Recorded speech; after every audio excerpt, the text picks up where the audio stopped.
masih kondisi pandemi kayak gini ya. Dan ini materi memang harus disampaikan dan ini sangat penting. Dan kalau harus dikasih judul, ini nanti kita ngomongin masih iman kepada Allah, ya masih iman kepada Allah. Tapi iman kepada Allahnya akan disambung dengan hakikat dan makna tauhid. Ya, oke, berawal dari bahwa kita tahu Allah ya, Allah itu ada kapasitasnya sebagai Roh ya, kapasitasnya sebagai Roh. Yang kedua kapasitasnya sebagai Malik ya, dan yang ketiga kapasitasnya sebagai Ilah ya, Roh, Malik, Ilah ya. Oke, sedikit koreksi saat kalian di Google Classroom itu kan nulis ilah kalaupun harus dalam bahasa Indonesia yang harus ditulis double itu apa? L. Yakin? Coba kita lihat.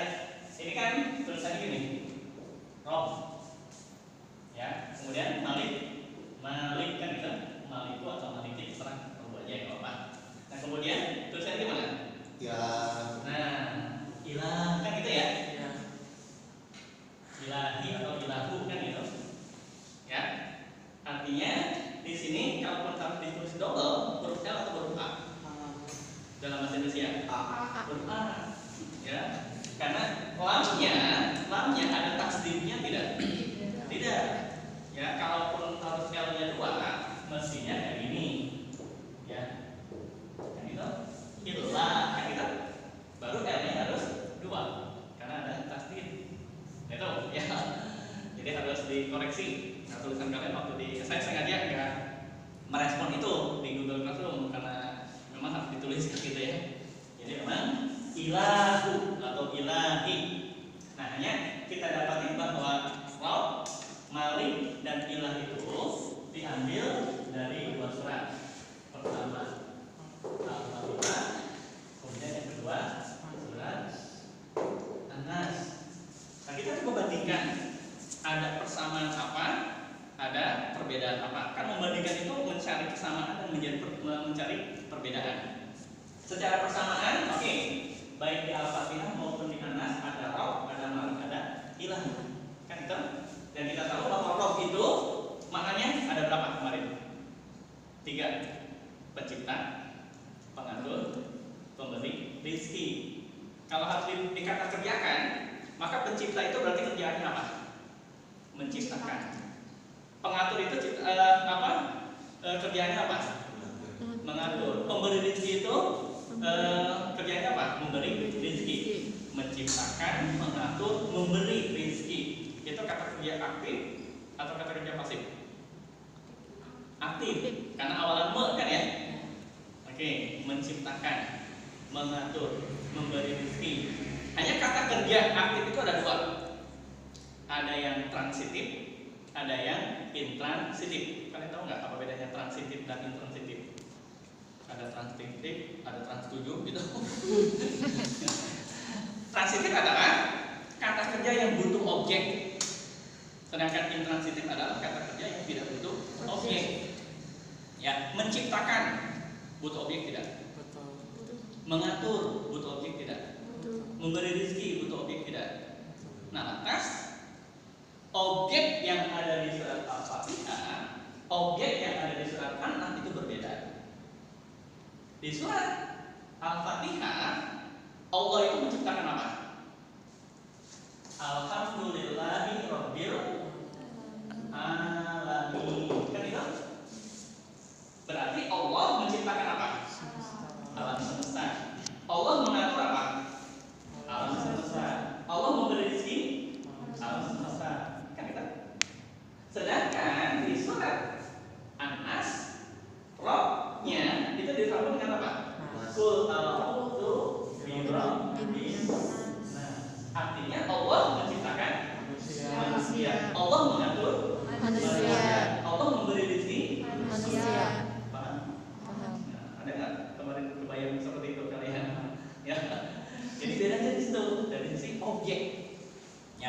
objek yang diciptakan, objek yang diatur, objek yang diberi rizki. Antara surat Al-Fatihah dan surat An-Nas itu sama atau beda? Beda. Gitu. Paham ya? Oke, hanya masalahnya bahwa Al-Fatihah itu ada di surat pertama, pendahuluan. Surat An-Nas itu surat terakhir yang ada di surat di Al-Quran. Emang ada apa di situ? Kalian pernah baca buku nggak? Pernah dong. Ada nggak pendahuluan? Ada nggak penutup? Namanya pendahuluan itu suka berbicara apa? Yang global, betul nggak? Ada wacana dan biasanya menghasilkan masalah. Sedangkan penutup itu biasanya apa? Berbicara spesifik. Jadi kalau yang pendahuluan itu global, maka di penutup biasanya spesifik. Ya kan? Kemudian juga menjawab masalah atau menjawab pertanyaan.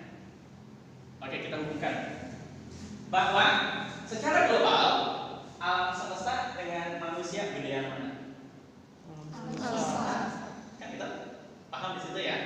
Karena Al-Fatihah berbicara umum, berbicara global, sedangkan An-Nas penutup, berarti berbicara yang spesifik. Terus masalahnya apa? Masalahnya adalah ada kekhawatiran ungkapan atau pertanyaan manusia saat Allah itu menciptakan alam semesta. Timbul pertanyaan, oh berarti kalau gitu manusia bukan Allah loh penciptanya. Mungkin nggak? Ada ilustrasi seperti itu. Kalian belajar nggak ilmu alam di SMP SMA? Saat menyebutkan alam semesta yang kebayang apa saja? Langit, tumbuhan, bumi. Nyebutin manusia tidak? Tidak. Artinya kalau gitu di surat Al-Fatihah ada informasinya Allah menciptakan alam semesta. Oh berarti kalau gitu manusia bukan Allah loh penciptanya. Kira-kira dia dijawab nggak oleh surat An-Nas? Dijawab. Qul a'udzu birabbin nas, bahwa Allah juga loh yang menciptakan manusia. Paham ya? Oke, jadi bahwa di situ Al-Fatihah berbicara umum, berbicara global, tapi menghasilkan pertanyaan. Sedangkan surat An-Nas berbicara spesifik dan menjawab pertanyaan. Paham ya? Oke, berikutnya Malik yaumiddin. Malik itu berapa makna kemarin? 2. Pertama Malik pemilik, yang kedua Malik penguasa. Ya kan? Kan ada 2 makna.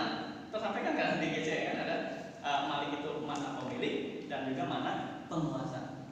Pemilik kerjanya apa? Memiliki. Penguasa kerjanya apa? Menguasai. Kata kerja aktif bukan? Aktifnya transitif atau intransitif? Butuh objek tidak? Butuh. Memiliki apa kan gitu ya? Menguasai apa kan gitu ya? Ya kan?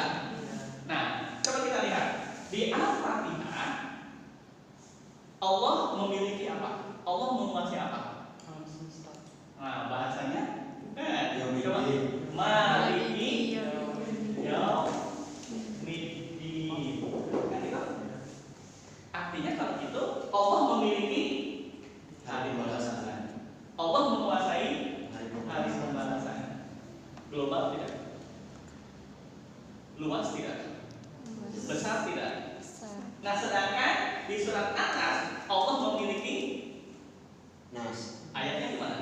Malikin. Qul a'udzu birabbin nas. Dekatnya Malikin nas. Kan sama?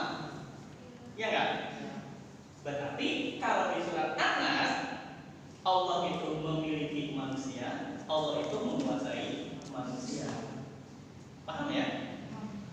Jadi udah kebayang bahwa di Al-Fatihah itu lebih luas, lebih umum, lebih global, sedangkan An-Nas itu spesifik, betul nggak? Nah, masalahnya apa? Ada pertanyaan apa ketika Allah itu memiliki hari pembalasan, Allah menguasai hari pembalasan? Muncul pertanyaan seperti ini. Seolah bahwa Allah itu hanya memiliki menguasai hari pembalasan. Hari pembalasan itu kapan? Kiamat, akhirat, alam akhirat. Sekarang kita di mana? Berarti kalau itu bukan Allah loh penguasa dunia. Bukan Allah loh pemilik dunia. Karena di surat Al-Fatihah Allah hanya memiliki hari pembalasan, hanya menguasai hari pembalasan. Paham nggak? Ya. Dan di situ sekarang hari apa? Hari apa? Kamis. Hari Kamis.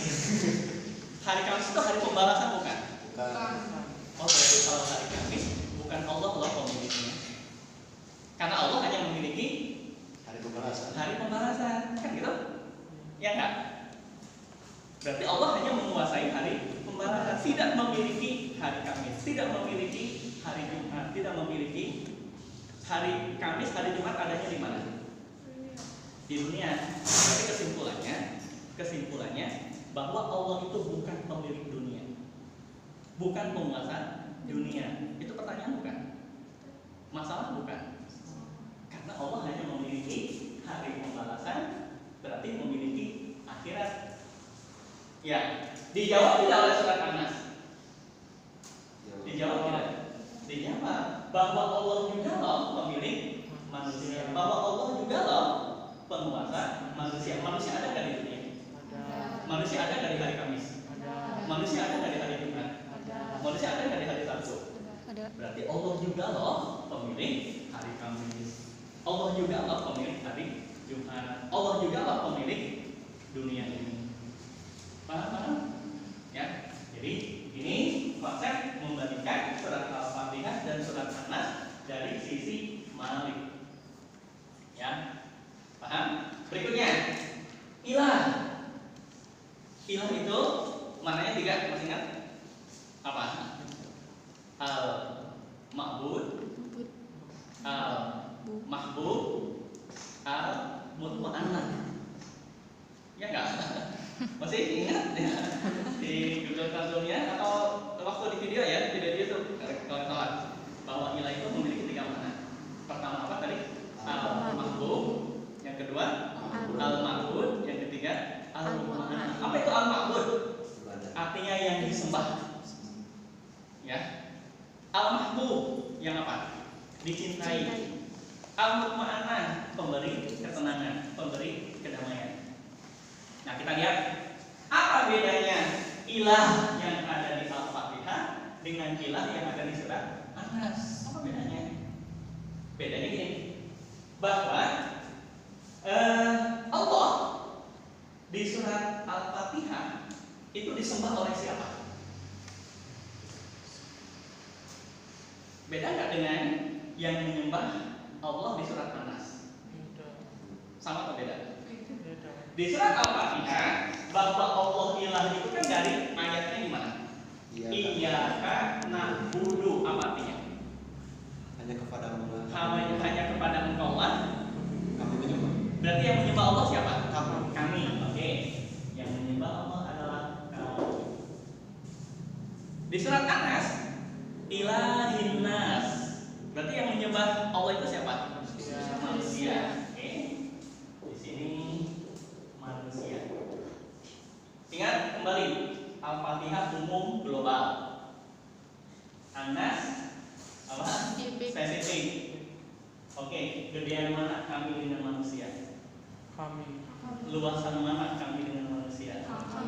Menurut kalian, manusia bagian dari kami atau kami bagian dari manusia? Manusia bagian dari kami.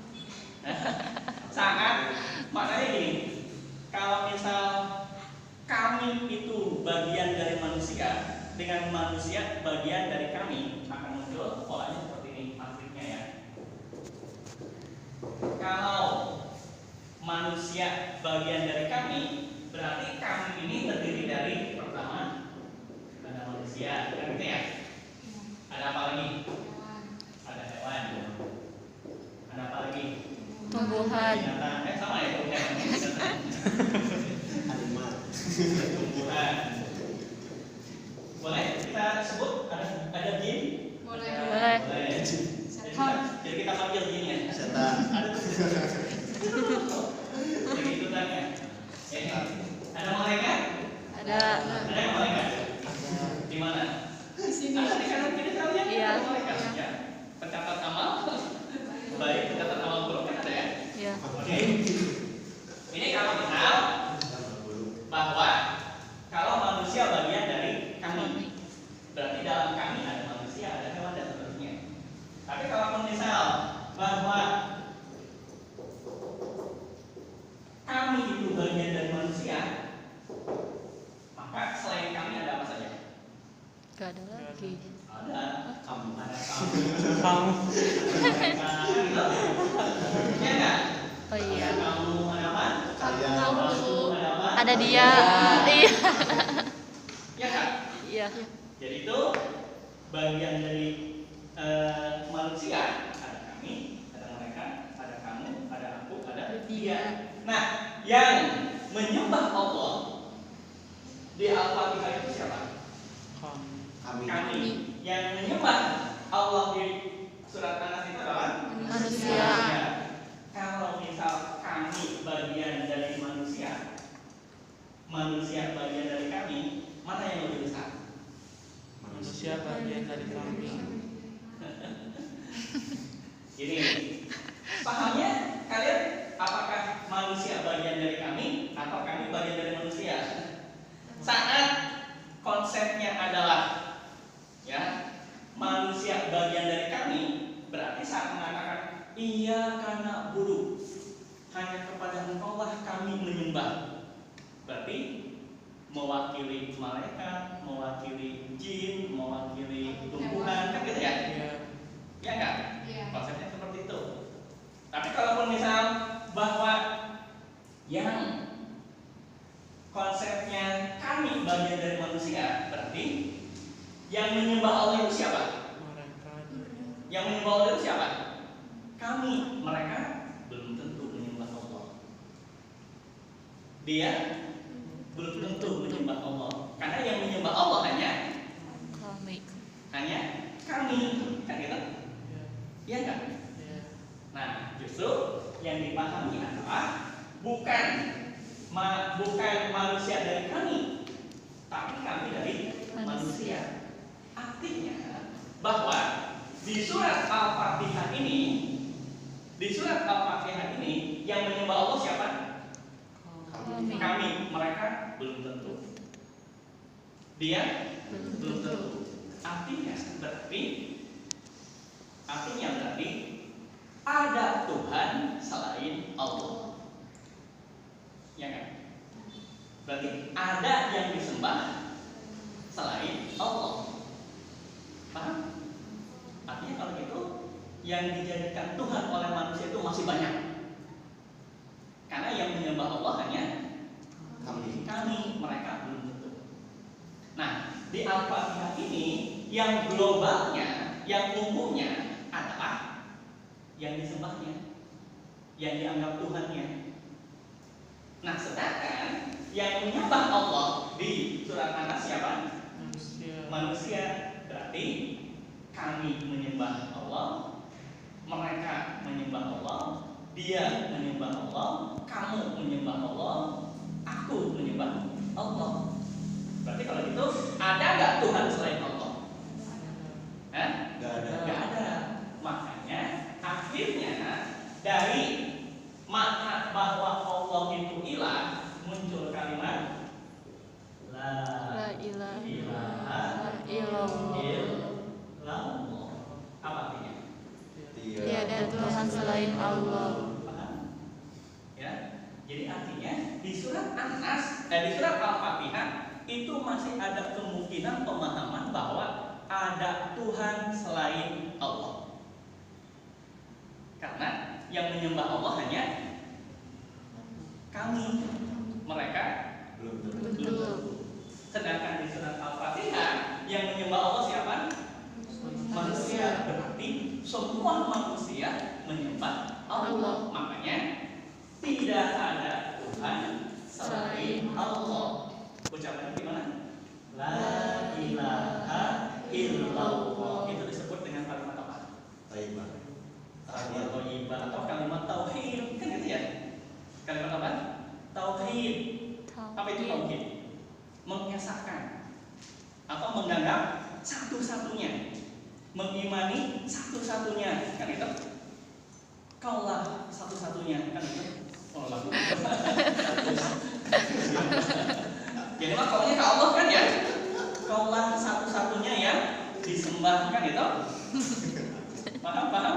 Nah, jadi ini akhirnya kawan-kawan bahwa kalimat la ilaha illallah ataupun kalimat tauhid itu ada sejarahnya, ada kronologisnya, ada latar belakangnya. Di latar belakangnya Allah Malik, Allah Ilah yang ada di surat Al-Fatihah, kemudian surat An-Nas. Dan di situ berbicara global, berbicara spesifik. Ada permasalahan, ada jawaban dari permasalahan itu. Paham? Ya. Makanya akhirnya kalimat la ilaha illallah itu disebut dengan tauhid. Ada yang tahu? Tauhid karena ilah ini muncul disebutnya tauhid uluhiyah. Ya. Artinya satu-satunya yang disembah, satu-satunya yang dicintai, satu-satunya yang dianggap memberi ketenangan hanyalah Allah.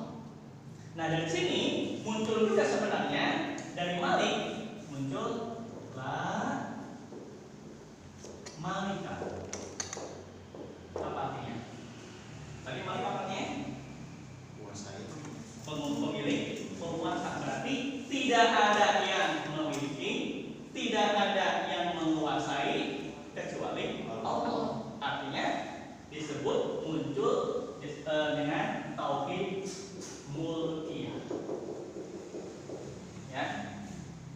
Tauhid mulkiyah artinya satu-satunya yang dijadikan pemilik, satu-satunya yang dijadikan penguasa adalah Allah. Ya.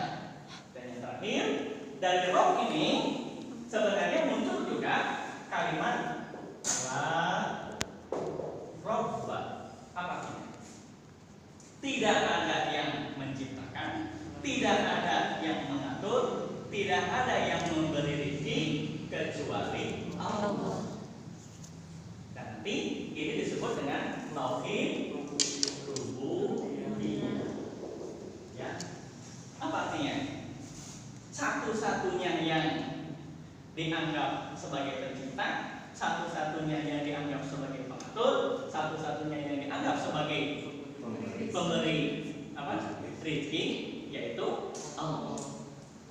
Ya, jadi iman kepada Allah itu melahirkan apa? Ada tauhid uluhiyah, ada tauhid mulkiyah, ada tauhid rububiyah. Dan ini hasil dari studi banding antara Al-Fatihah dan An-Nas. Paham ya? Cukup? Nah gitu. Jadi akhirnya yang harus kita imani saat iman kepada Allah. Allah itu siapa?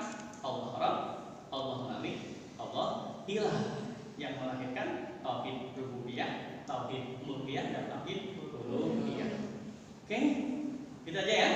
Assalamualaikum warahmatullahi wabarakatuh.